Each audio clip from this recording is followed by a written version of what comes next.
if your projection is 1 to 3 years, it seems like you should want $10 trillion of compute by 2029. 2020, maybe 2020. Right, latest. Like, I mean, you know, but like, are you unsure? Like, it seems like even in the longest version of the timelines you state, the compute you are ramping up to build doesn't seem in accordance. What makes you think that?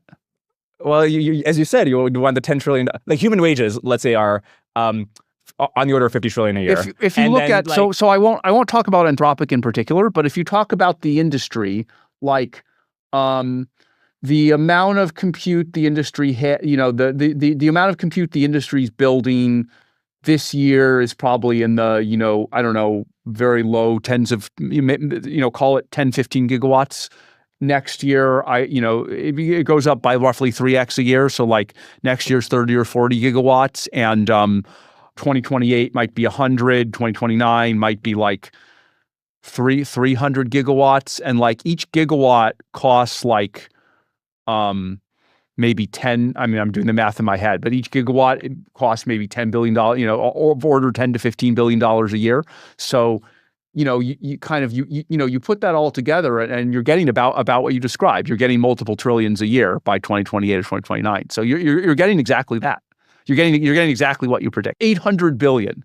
There's no force on Earth. There's no hedge on Earth that could stop me from going bankrupt if I buy that much compute. And so even though a part of my brain wonders if it's going to keep growing 10x, I can't buy $1 trillion a year of compute in 2027, if I'm just off by a year in that rate of growth, or if the growth rate is 5x a year instead of 10x a year, then you go bankrupt.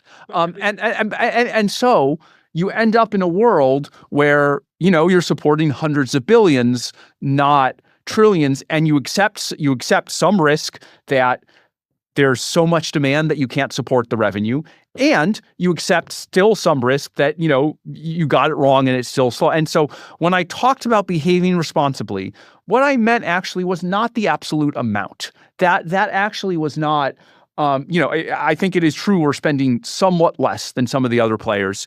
It's actually the other things like, have we been thoughtful about it? Or are we YOLOing and saying, oh, we're going to do $100 billion here, $100 billion there?